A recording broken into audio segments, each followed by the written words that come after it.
Hadis yang ke-13 daripada Abu Hurairah radhiyallahu anhu, Rasulullah sallallahu alaihi wasallam bersabda, Allah Subhanahu wa taala berfirman, apabila seorang hambaku berniat melakukan kebaikan namun dia tidak melakukannya, aku menuliskan untuknya satu pahala. Jika dia melakukannya, maka aku tuliskan untuknya 10 pahala hingga 700 kali ganda. Apa maknanya nih tuan-tuan? Allah Subhanahu wa taala sangat pemurah. Allah adalah majikan kita, kita bekerja untuk Allah kan? Dan Allah adalah majikan yang paling pemurah, tak ada majikan yang macam Allah Subhanahu wa taala. Apa dia tengok?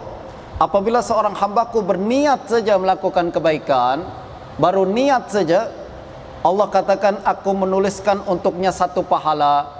Ada tak seorang majikan bos cakap kepada kita, awak bangun pagi ni bangun tidur dari pagi ni, awak niat saja pergi kerja, dapat gaji full setiap bulan. Ada tak orang macam itu tuan-tuan? Niat saja bangun tidur, saya niat pergi kerja, tidur balik, dapat pahala, dapat gaji penuh full. Kalau awak niat nak pergi kerja, kemudian pergi kerja, 70 kali ganda gaji yang akan aku berikan pada awak. Ada tak bos macam ni tuan-tuan? Kalau ada bos yang macam ni, tuan-tuan nak pindah kerja sama orang lain ke tak? Tak akan kita pindah sama orang lain. Kita dah happy lah kerja sama dia kan? Baru niat saja dapat full payment.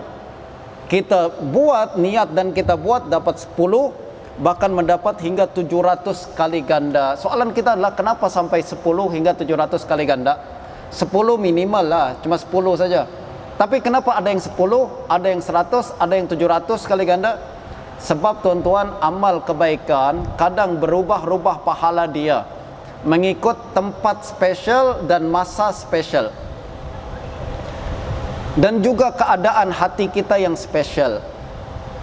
Apa yang berkaitan dengan tempat, kadang satu amalan kita buat di Masjidil Haram, kita solat 2 rakaat di Masjidil Haram, samakah dengan solat 2 rakaat di masjid ni? Beza kan? Berkali-kali ganda, 100.000 kali ganda, betul kan, di Masjidil Haram. Itu sebabnya ada tempat-tempat spesial yang mesti kita tahu untuk kita gunakan sebagai ibadah. Kita gunakan untuk ibadah. Macam Masjidil Haram, Masjid Nabawi, apalagi Masjidil Aqsa, betul tak? Ada kelebihan berbanding tempat-tempat yang lain. Ada juga masa-masa spesial yang mana kalau kita gunakan masa tersebut, maka pahala kita pun digandakan oleh Allah Subhanahu wa taala. Apa dia? Macam kita bersedekah di bulan Ramadan, kan kata Nabi lebih baik daripada bersedekah pada bulan yang lain. Apalagi beribadah pada 10 Zulhijjah, 1 hingga 10 Zulhijjah. Ibadah tu lebih Allah sukai berbanding ibadah pada masa-masa yang lain. Apalagi misalkan kita umrah pada bulan Ramadan, macam kita berhaji, itu kan pahala dia dan lain sebagainya. Justru kita mesti tahu masa-masa spesial. Untuk tahu masa-masa spesial, tuan-tuan, ada buku di luar sana, saya sangat galakkan tuan-tuan dapatkan, bertajuk Fadailul Awqat. Fadailul Awqat adalah masa-masa istimewa, yang mana kalau kita gunakan untuk ibadah, nilai ibadah kita berkali ganda berbanding ibadah yang kita lakukan pada masa yang lain. Nah, di kitab tersebut dibincangkan apa kelebihan kita beribadah pada bulan Rajab, fadilah kita beribadah pada bulan Sya'ban, apa fadilah kita bulan Ramadan, kemudian Syawal, hari Isnin, hari Jumat dan lain sebagainya. Tuan-tuan mesti tahu. Kenapa? Agar kita gunakan untuk apa? Agar ibadah yang sama kita gunakan, tapi pulangan pahala dia berlipat-lipat ganda. Orang di dunia ni tuan-tuan mesti pandai investment. Investment ni tuan-tuan, kita letak duit RM1, dapat pulangan RM10, betul tak? Kita kena tahu mana yang kita boleh letak ni duit ni. Kita letak di tempat yang sesuai, gaji pulangan pun banyak. Kadang ada invest apa hari ini, misalkan hartanah misalkan lah, berbeza dengan investment di bidang nasi lemak ke, atau sekarang orang tengah bincang berkenaan dengan cryptocurrency, bitcoin dan lain sebagainya kan. Itulah satu investment dalam minyak sawit ke dan lain sebagainya. Mana yang kena investment kita pulangan paling banyak, betul tak? Ada yang invest di emas dan lain sebagainya. Nah, begitu juga dalam ibadah. Ibadah kita ni investment tuan-tuan. Apa yang kita buat adalah tengah invest sekarang. Saya ada masa 2 rakaat solat. Yang kita lakukan di tempat biasa berbeza dengan satu tempat-tempat yang luar biasa. Kita cari tempat luar biasa tu agar 2 rakaat yang sama, pulangan berbeza, betul tak?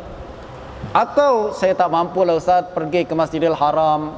Tak apa, tunggu masa-masa special. Ada kawan saya tuan-tuan, dia setiap hari, kerja dia adalah setiap malam depan komputer saja, tengok promosi dari AirAsia. Ada promosi terus diambil. Kenapa? Saya nak bercuti akhir tahun, harga murah. Dia cakap saya pernah bercuti pergi ke Langkawi hanya RM1 saja. Kenapa? Saya tahu masa-masa promosi. Betul tuan-tuan. Itu nak pergi, nak beli tiket kapal terbang. Kita orang Islam ni nak ibadah oriented kan? Kita fikir ibadah saja. Maka kita kena gunakan masa-masa special. Yang satu ibadah yang sama tapi pulangan lagi banyak.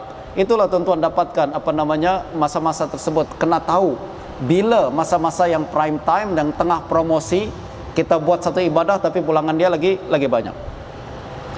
Jika dia berniat melakukan keburukan namun tidak melakukannya, aku tidak menuliskan untuknya.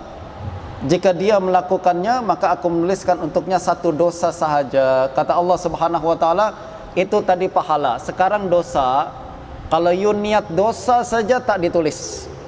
Selagi mana kita tak cakap, kita tak buat. Baru niat saja tak ditulis lah. Akan tapi kalau you niat, lalu you cakap dan you buat, baru ditulis. Tapi ditulis pun bukan 10 kali ganda, 1 saja. Apa nih maknanya tuan-tuan? Ini berkaitan dengan sifat Allah Subhanahu wa taala. Salah satu nama Allah adalah nama Allah adalah Al-Ghaffar dan Allah Asy-Syakur.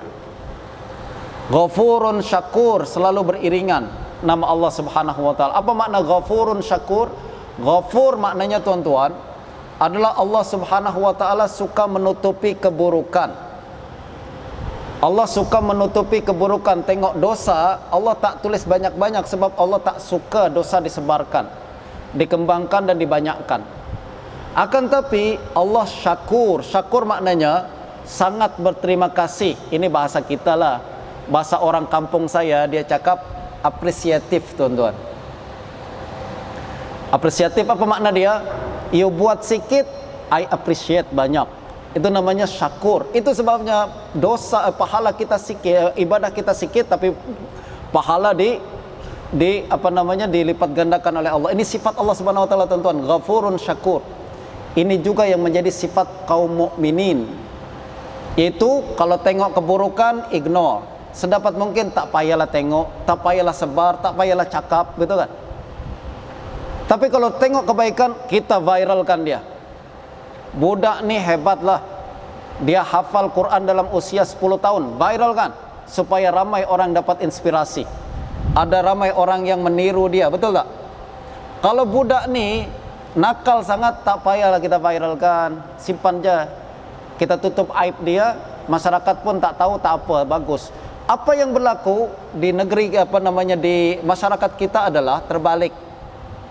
Yang buat baik tak diviralkan, yang jahat-jahat viral, betul tak? Itu sebabnya kita pening kepala setiap tengok surat kabar hari-hari. Kes buang bayi, kes pembunuhan, kes pecah rumah dan peninglah, takutlah aku.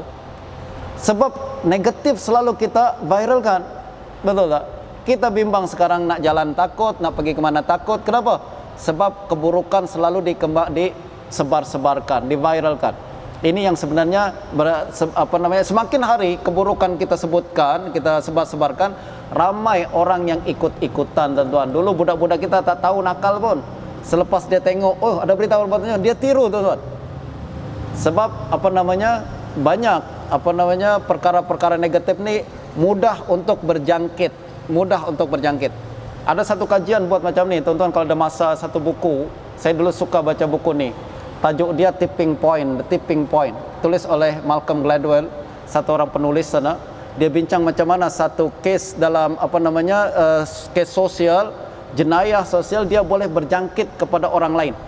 Kes bunuh diri, satu orang bunuh diri dia viralkan di Facebook, esok ada 10 orang buat yang sama. Justru dalam Islam kita tak suka viral benda yang buruk, kita suka viral benda yang baik, agar orang dapat inspirasi. Macam Allah Subhanahu wa taala, Ghafurun Syakur, tutup yang buruk, sebarkan yang baik-baik. Hadis ke-14.